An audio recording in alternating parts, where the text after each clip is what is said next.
It was a nice bright morning as I set off to Heugh Battery, for my first event of the year.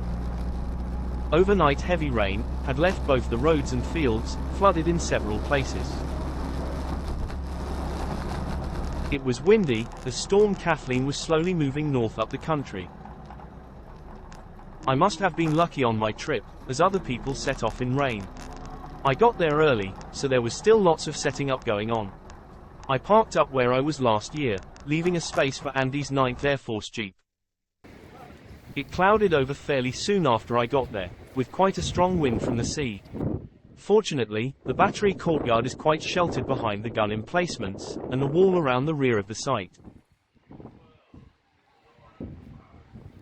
Around half a dozen vehicles turned up, as some had been put off by the storm forecast.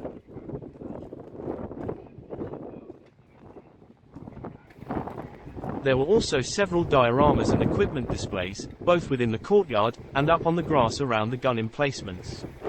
They were in a much more exposed location, and I was pleased to be parked where I was. The battery is located to the north of Hartlepool Harbour. As the camera pans up from the tank, we are looking out over the port entrance, and then continue to pan to the north, ending up at the battery ranging building.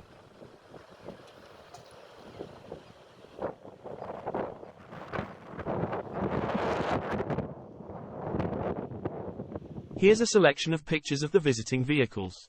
Most were Jeeps, of one type or another, with the exception of the Dodge WC7 command car. I had a wander around while people were still setting up the dioramas. Not far from where I was parked, was a small memorial garden. Just a little further, at the end of the battery compound, was a Mark IV, 4-inch naval gun, next to an air raid shelter.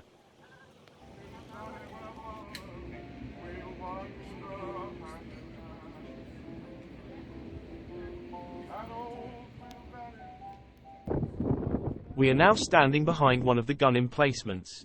The site of the Heugh gun battery has been a military position since the 17th century, but the battery first opened in 1860, to protect the port of Hartlepool. The guns were gradually upgraded over the years and by World War I, was equipped with 6-inch guns. Hartlepool and Heugh battery were the scene of a German naval attack in December 1914. The German High Seas Fleet was seeking opportunities to isolate small groups of Royal Navy ships, to trap and destroy them. A raid on Yarmouth had produced some results, and demonstrated the potential for fast raids into British waters. The U-boat U-17 was sent to check out the coastal defences near Scarborough and Hartlepool. The captain reported little onshore defence, no mines within 10 nautical miles of the shore, and a steady stream of shipping. The raid took place on the 16th of December, 1914. The German Navy bombarded the town of Hartlepool, and the battery, killing 130 people and injuring hundreds more.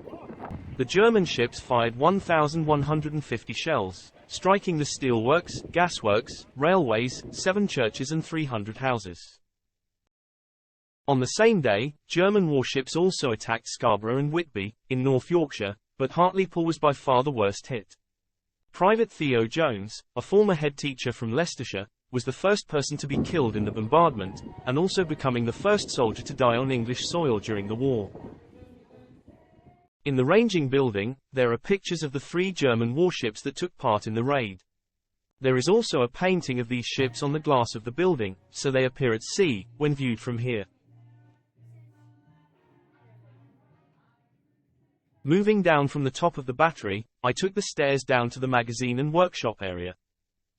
One of the ammunition hoists is still in place, and nearby, there's a display showing all the machining steps needed to make a shell casing. There are other weapons on display down here, plus a video about the World War I attack on Hartlepool. Part of the magazine area has been converted into a World War I trench system.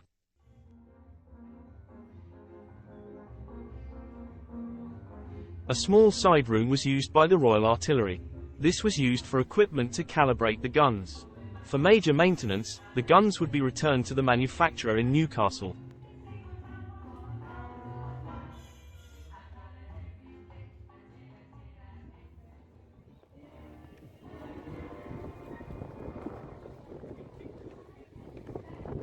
It was a busy day for the museum. with at least 500 people through the door across the day. This panning shot gives a view of most of the inside of the courtyard.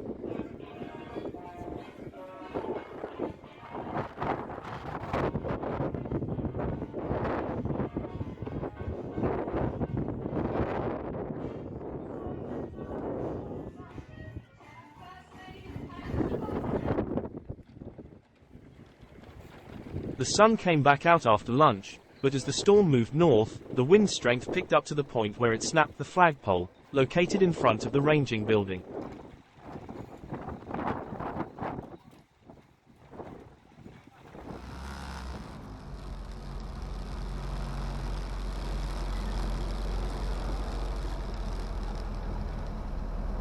We packed up around 4 p.m., and for part of the trip home, I was following Bob in the Dodge command car.